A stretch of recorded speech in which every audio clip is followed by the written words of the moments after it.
Our first episode is with Claribel Maudeña. She is a California board certified specialist in immigration and nationality law. Today, we are going to talk about a bunch of topics about immigration, considering our new president has made this the hot button of hot button issues right now. Clarabelle, can you just kind of give us some information on who you are and what you've done over the last, I'm not going to say how many years we've been out of law school now, but over the last few years we've been out of law school. What have you done? I essentially started working in immigration law as soon as I passed the bar. So almost 15 years now. And in 2019, I got my certification through the California State Bar. And then I was most recently certified in October of 2024. I am solely focused on immigration. A lot of my practice is family-based immigration. I do a lot of deportation or removal defense in the immigration courts, but I do not do any business immigration. It's mostly just family-based. I have clients applying for citizenship. I have clients who have criminal records. And so it really runs the gamut in terms of what type of family cases I have. I'm located in the Bay Area, but I have clients all over California and clients abroad, of course. Okay, our first question, what should someone do during an immigration raid? Yeah, that's an excellent question. First and foremost, I just want to say that a lot of what's going on, the stories that come out, it's all a device to kind of confuse us and scare us. And I think it's important for everyone to keep in mind we've been through a Trump presidency before, and we were able to weather that storm. So I think the most important thing when it comes to being ready for ICE raids or potentially having contact with law enforcement and them trying to get information about your immigration status, first and foremost, you have the right to remain silent. You do not have to talk to anybody about where you were born, how long you've been in the United States, how you entered the United States. I would say ICE know for certain your immigration status. They do not have the proper warrants, the proper information to make these arrests. The problem is that their intimidation and fear tactics get that information from individuals. So you give yourself up by talking, and that's one of the ways to avoid potentially getting arrested is you have the right to remain silent. Yeah. So So be always keep that quiet. in mind. Yeah, be quiet, say nothing. In California, you have to give your name. In California law, you have to identify yourself because if you don't, then they can detain you until they verify who you are. But that's it. You don't have to talk about country of origin, where you were born, that sort of thing. So you have the right to remain silent. If ICE comes knocking at your door, they need a warrant to enter. You do not have to open the door. Government agencies, they create a lot of their own paperwork. And so they'll have really official looking documents that says administrative order for arrest warrant for alien. I hate that term, but that's what it'll say. And a valid arrest warrant is signed by a judge, not a deportation officer, not an ICE officer. So one of the huge differences, one thing for you to look for is on the actual piece of paper, ICE's paperwork says U.S. Department of Homeland Security, but if it's a judicially executed warrant, it will have the name of a federal court or state court and the signature of a judge. You do not have to let them in. If they claim to have a warrant, most of the times they do not. Have them shove it under the door, show it through the window, but you do not have to let them in. Let's say they go to your work. You also don't have to answer any questions. And your employer has the right to refuse their entry as well if they don't have a valid search warrant to enter the private property. Yeah. So it's always important to And is, exert your right and, to remain silent. and I'm sorry to interrupt you. And is this California specific advice to a certain extent? Only about having to give your name to identify yourself, but everything else, this goes across states, right? The right to remain silent. Immigration law is federal law, and the rights don't change across the state. So right to remain silent, right to speak to an attorney, to have an attorney present when you're getting interviewed by ICE, the right to see an immigration judge. So the most important thing for you to do, first and foremost, stay silent. a family member of mine has been detained. What should I do? Number one, find out where they are. My advice to the person who's being detained, like let's say they were arrested on a criminal charge, drinking and driving, something like that, and then they end up in ICE custody. So when you call your family as a detained person and let them know where you are, only say that I was arrested at this spot and now I'm at this detention center. They're listening to your phone calls. Don't say they know I'm here. They know I don't have papers. So number one, figure out where your person is. Number two, start collecting important documents, especially if you've been living here a long time. One of the really important things about getting immigration relief, and I'm sure we'll cover that topic, is showing that you have ties to the United States, that you have been living here for a long time, continued physical presence, tax returns, records of your children at school, collecting all of these important documents, birth certificates, marriage licenses. You want to have all of these accessible. So if you need to hire an immigration attorney, they're going to need all of this paperwork. If someone in my family are afraid at this moment because the current administration may attempt to deport them, how can they prepare in advance for something like this? For those who are undocumented, which is to say there is no current immigration paperwork pending for them, or it's in process, so they don't have their green card or a DACA status, talk to an attorney. See where you are. If you've hired an attorney, direct questions to them. I have clients that are in immigration process right now, and our phones have been blowing up because they're so scared. And so if you haven't gotten evaluated, get evaluated by a immigration lawyer to see if there's anything that you can potentially do. If for some reason, let's say you are a green card holder, but you are arrested on a criminal charge, same thing goes. Talk to an immigration attorney. If for some reason you have a criminal record, that's okay. Collect those documents from your criminal case because an immigration lawyer is going to have to see exactly what the charges were, what the final disposition was in order to advise you properly. So a lot of immigration is collecting the documents showing that you have ties here, that you've been living here for a long time, that you have family members that are here. And if you have criminal history, you need to get those documents as well and save money, right? Another thing that we've been advising clients to do is there's a lot of information online that's excellent information. The ACLU has really great kind of booklets and flyers that you can Google. Conozca sus derechos. It's in Spanish and English and all other different languages for individuals. So my advice would be to educate yourself on what you can do to protect yourself if you come into contact with ICE law enforcement. How do you navigate our immigration system with a criminal record? And have you seen any changes with the way the new administration is handling immigrants with criminal records? That's an excellent question. So I think just to kind of preface this conversation, I think there's a lot of misconception about, you know, the criminality of immigrants, right? And for the most part, the law has been pretty consistent. Let's say you've committed a serious felony, even in starting in like the 90s, there are certain immigration avenues of relief that will just not be available to you, right? And like I said, we're talking about very serious crimes. So immigration, the federal government has always kind of focused their resources and attention on these certain individuals. So that has been the practice for a really long time, for a few decades now.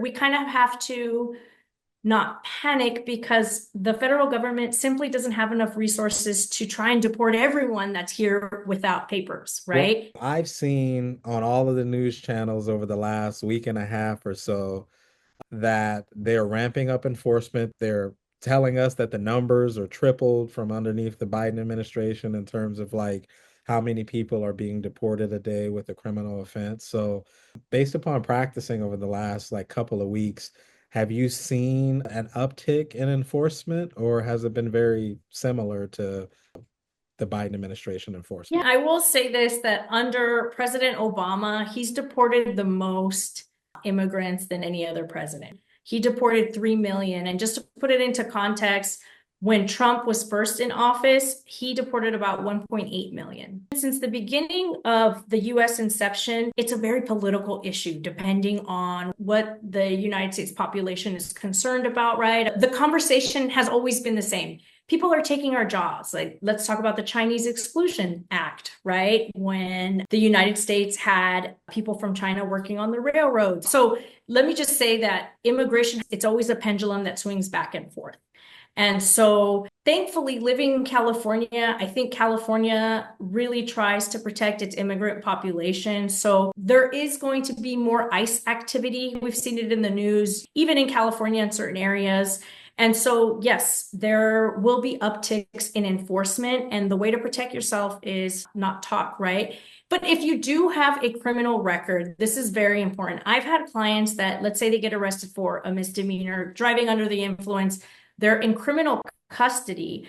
ICE will come and do an interview with them. You can refuse to talk to ICE, but what happens is that you're sitting in jail, you're feeling really bad and ashamed about what you've done. And so the culture is, at least for, a lot of Latino immigrants, is I want to cooperate and do what I can to be helpful and hopefully get out of here. So they're willingly giving their immigration statuses up when they can refuse even talking to an ICE officer. I've had so many clients come to me after they've had the arrest because they consented to the ICE interview in jail, and then that's how immigration found out that they were here without status. I'm going to sound like a broken record. You're right to remain silent. And if you do have a criminal, even if it's an older case, like I said, always get those records, have those with you so that your family can navigate if you get into ICE custody, because your lawyer's going to have to see them.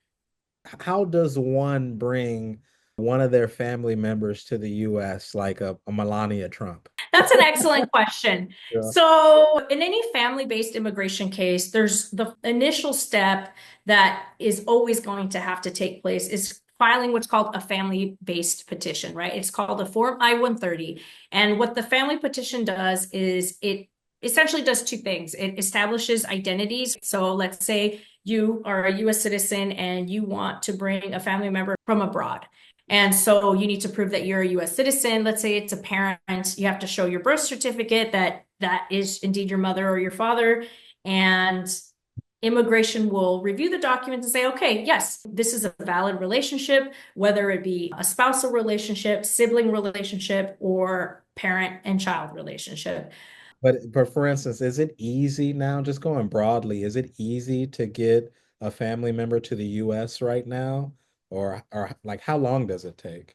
Oh, that really depends. Let's say Mexico, for example. So right now, if you have a parent, let's say I'm a US citizen and I want to bring my parent from Mexico. So I file an I-130. You file that to the immigration office here, which is USCIS. They're charged with adjudicating these I-130s. That can take anywhere from 6 months to 15 months. Right now, it's taking a really long time, and all you can do in that meantime is wait. So once that petition is approved, then you move on to applying for an immigrant visa. As Mexico, for example, so it could take about 9 months, adding another 9 months to file all that paperwork and then wait for your interview to come down. So all in all, we're talking about a process that can take a year and a half at minimum to 2.5 years. It really depends on who's filing the paperwork for you and what your country of origin is. What are some common mistakes that families typically make when they're applying for family-based visas? As I mentioned, the I-130 is the first step, and all that does is determine that you have the legal relationship to immigrate to the United States. It doesn't determine visa eligibility. So let's say you were previously deported and you're back in your country of origin, or you're here without documents because you entered without, a visa. Just because you can file an I-130 and you have a valid relationship, it doesn't mean that you're necessarily eligible to qualify for a visa. So I think that individuals really need to talk to an attorney or a legal service provider, a nonprofit, right, that does immigration work, to see if they can, in fact, move past the I-130 step. You could have the relationship, but you could be disqualified for other reasons and not know. What are the most common reasons that you see that people are disqualified? Let's say, for instance, a person comes to the United States without a visa and, they crossed the border undetected. They didn't have contact with any border agents. And then they're here and they have children and their children are born here and let's say their first child turns 21. Great. I have a child who's a US citizen. I should be able to get my green card. But the problem is that when an individual has lived in the United States without permission, they accrue what's called unlawful presence.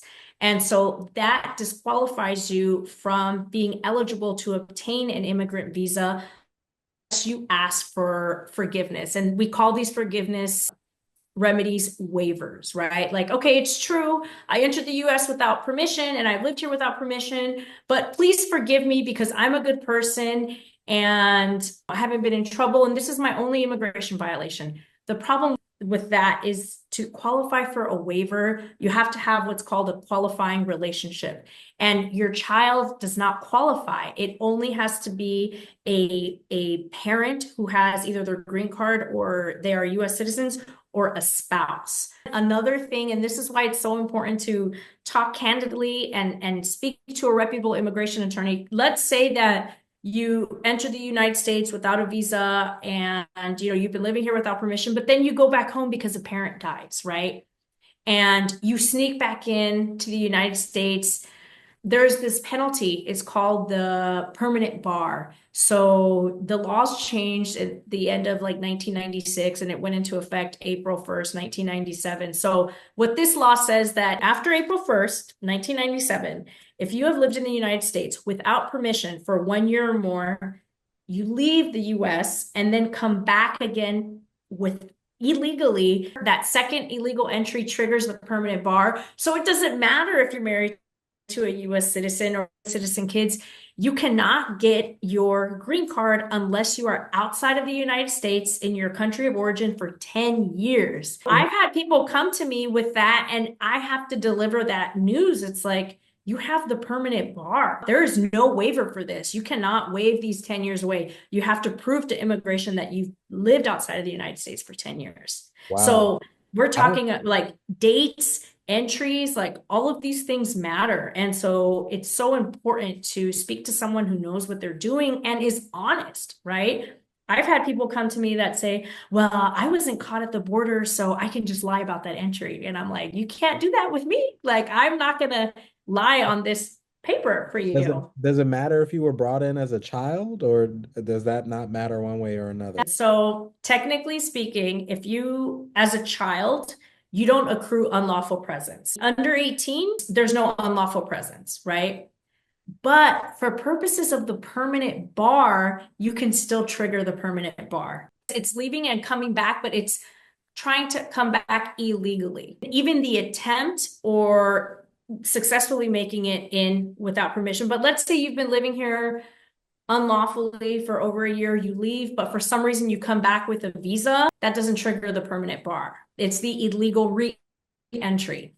What options are available for undocumented immigrants? We do humanitarian visas here too, and one of those is, let's say, a U visa. So let's say you are the victim of a crime. What's interesting of California is I've had a lot of clients who were robbed at gunpoint or, during the course of the robbery, they were assaulted. And in California, a lot of these charges they're done under the California robbery, but I think it's a 211. So not only would you have to be the victim of a crime, it has to be what's called a qualifying crime, right? So let's say someone scams you. It doesn't qualify as a U visa. There's literally a list. If you go qualifying U visa crimes, there's a list of it.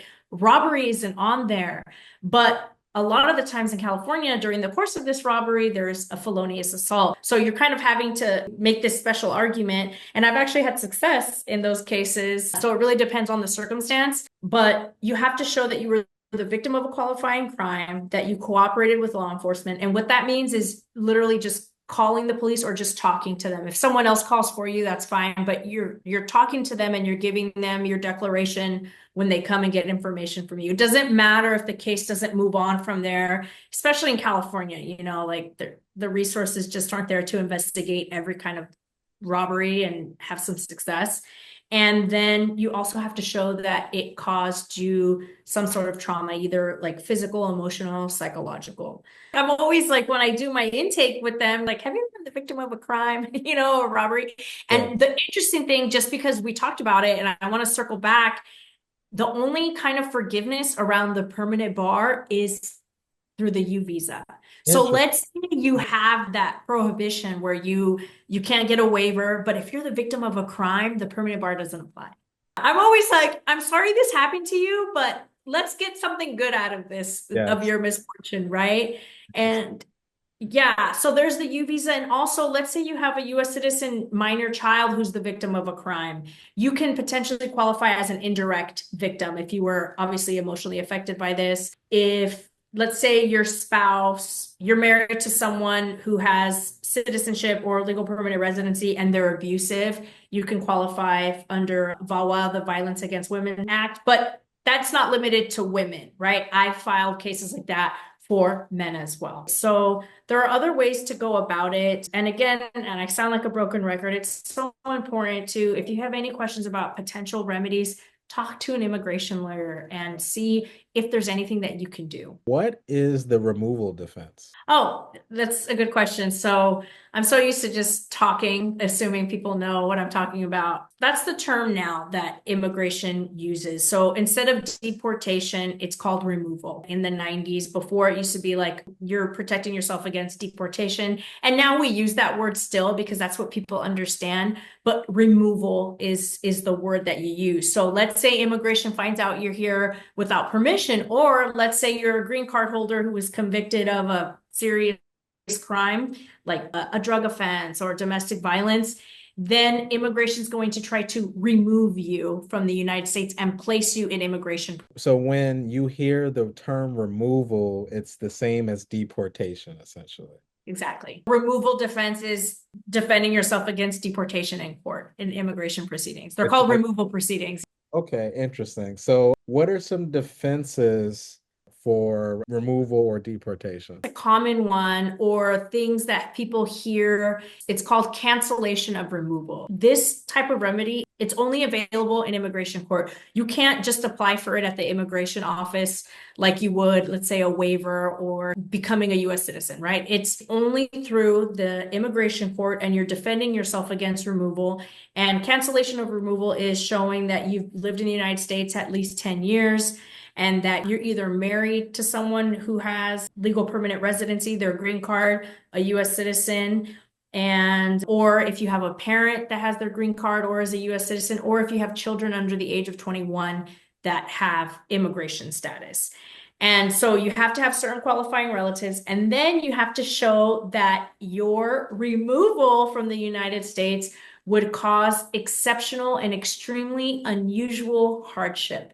It's a mouthful. And so I have a lot of potential clients that come to me. They're like, hey, I've been living here for 10 years. I have a child who has autism or who has cancer. Can't I qualify for this relief? And so that would be a very compelling, strong case in court, but you have to be in front of a judge to qualify. I knew of attorneys that would find a way to get your client in immigration court, in removal court, like, and you apply for asylum, and it's not a frivolous application, like you genuinely fear returning to your country of origin, but asylum cases, the bar is so high to get them approved, the asylum office will likely not approve your case, and then you go to immigration court, and then that's your chance to get in front of the judge. But I just don't recommend that now, especially during the Trump administration. And to be honest with you, there's no guarantee. You could get a really bad judge who doesn't see the case the way that you do. And litigation, it could last for years. I mean, I'm barely finishing a case out that started in 2014. And so in immigration court, because I know at least in a personal injury case that I would handle, my final arbiter in 95% of my cases is going to be a jury. So in an immigration court, the final arbiter or the final person who has to say is the judge. So they pretty much have discretion to kind of make whatever ruling that they want. Ideally, they're following the law, but some applications, I mean, you see some judges out there and they don't have any immigration law experience, right? They could just be appointed by whatever administration is in charge. Good to I hear. think you do have to be an attorney, but you don't necessarily have to have immigration law experience, which is crazy to me. I mean, I've been doing it for almost 15 years and I still love going to court and watching other proceedings because I still always learn something new. And I can't imagine trying to wrap my brain around immigration law concepts without having any background in it because the law is always changing and there's so much minutia. I'll go to court and a judge will say something to me and I've never heard of that before. For other attorneys out there, immigration attorneys, get information on the judge. Whenever I have a case, I look up the judge. Sometimes not even just the judge, but the location, especially in my business, a case Mm. is valued differently if it's in Los Angeles County versus Orange County or Kern County. The people on the jury, the judges, their outlook on the world is going to be completely different based upon where you end up being. Oh, absolutely. So I assume Absolutely. it's the same and probably even worse in immigration. Yeah. Oh, absolutely. You know, San Francisco. I mean, it's like the liberal kind of capital. Like I love practicing out here, right? But, you know, there are some judges where you're just like, God damn, I got this judge. Like this is not going to go well for my client, right? Absolutely. And I could tell you this, I would not want to be in front of a Texas judge, a Georgia judge. Keep me out of the South. When you think about it, that's when people need the most kind of vigorous Defense. representation and advocacy. Yeah.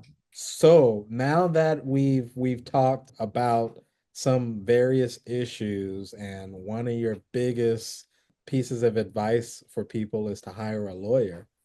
How much do lawyers cost? That's a Because great question. So, not everyone's going to be able to move forward with an attorney because there's just nothing you can do. It's worth just the consultation, right? But it ranges. It also depends on the size of the law firm, right? Like there's so many really well-known big immigration law firms. They're going to charge like $25,000 to do your immigration case. Probably more actually. I don't know. My number is probably like outdated.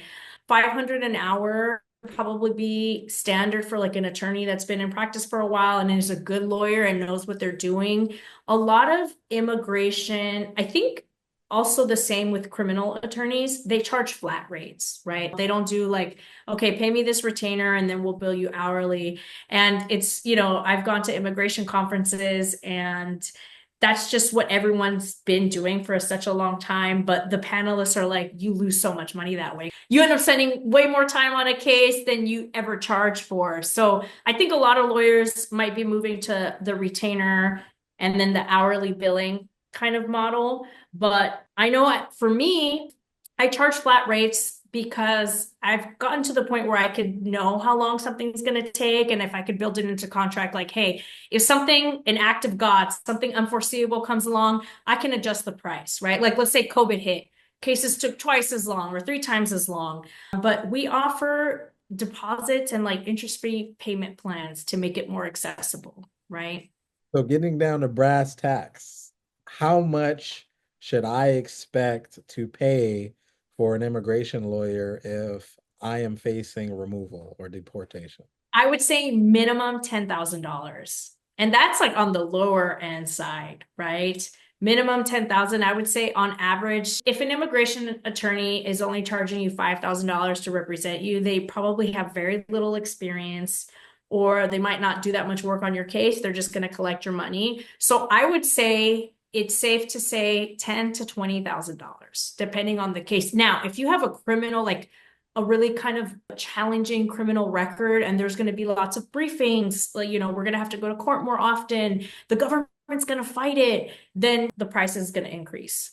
Essentially, if I'm looking to hire an immigration attorney, I need to probably have some money up front, either via retainer or be expecting to pay an ongoing cost for the proceedings, correct? Absolutely. There is Yes. there is no contingency like there is in personal injury cases because there's no money at the end of this case. So you are going to be charging hourly or on a flat fee basis. Exactly. Exactly.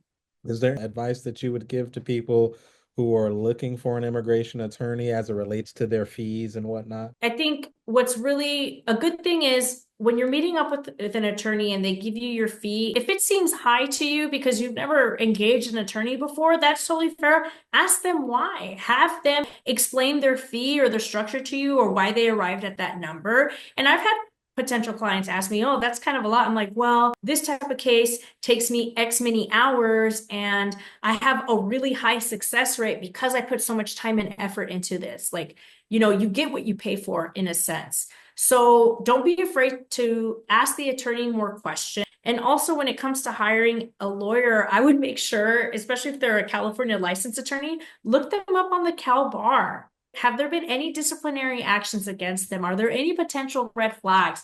I've had so many clients come to me and, after having failed attorney-client relationships, where the attorney is hard to reach, they never return calls, they don't answer questions. And so I think it's important to really get a feel. Don't be afraid to ask this lawyer questions. Ask them how available they'll be to you, how accessible. And I tell my clients, I'm honest with them. I'm like, look, I have an assistant and she handles a lot. Like she's my right hand person. She can answer a lot of the questions you have. But if it's more complicated and you need a legal response from me, I'm going to make time for you and give you a call, right? Your attorney should be accessible to you. You're not available 24/7, but we also have to know how to delegate, right? I think that's very important. And I think another thing, especially in immigration, things can get lost in translation. So if you have an attorney that doesn't speak the language that you're most comfortable in, that's something to think about, right? For me, it's really important to be able to distill the information for my client so they understand what it is I'm asking for and what we need to prove. Because the case, especially in removal cases, the case is only as strong how much the client collaborates with you. And I'll go back to what I said earlier. We're talking about ties to the United States, taxes that you filed, school records from your children, medical records, if applicable. You have to collect all of this documentation for your lawyer. Your lawyer can do it maybe, but they're going to charge you a lot for it. It's so much easier for you to just get that information for yourself. Is there any sort of specialization that you've seen in terms of immigration lawyers where this one might be good for that and this one might be good for something else? Yes, absolutely. There are lawyers who they mostly just handle removal cases. It's kind of a double-edged sword. It doesn't work like traditional civil litigation. It's labor intensive and it drags on for a very, very long time. So you can have a kind of a big caseload, but you make sure that this person's going to have time to work your case, right? I've seen some clowns in immigration court that I'm like, oh my God, someone hired you. But yes, there are lawyers who focus on removal defense, right? And then there are lawyers who are really good they love the asylum cases. They specialize in like asylum cases. I have an office that I've reduced how many asylum cases I take because, they're very complicated and they're very difficult. But yes. So, and then there are attorneys who really love cases with criminal history or criminal backgrounds, and they know how to work those cases. So, depending on what type of case you have, ask the lawyer, have you handled cases like mine? What has been your success rate? What is it that we need to have a high probability of success in this particular case? What do you need from me? So don't be afraid to ask if they've handled similar cases in the past. And, a lot of it gets broken up in like family-based immigration versus business immigration. That's a whole other type of practice, right? I get some of the tech clientele, but that's when they've already finished their process and they're like, I want to bring my parent here. And I'm like, great, let's do it, right? So yes, that's the biggest. It's family and then business immigration. And then within family, there's like so many different branches it breaks off into. Specifically, depending on your issue, you may want to figure out if this attorney is really good in this area versus this one is really good in this area, because you might have some different results with folks who are taking on a particular specialization within immigration that they aren't extremely knowledgeable about. Absolutely. And look at their website. Lawyers love to brag, right? They'll tell you about what cases they love to work on and how much success they have. I enjoy working on the cases where there's like criminal history. Obviously, it depends on the specific conviction, whether we can do anything, but I'm always like, let's go for it. And I have experience doing that. So yeah, look at the website, talk to the attorney, depending on what specific situation you might be in.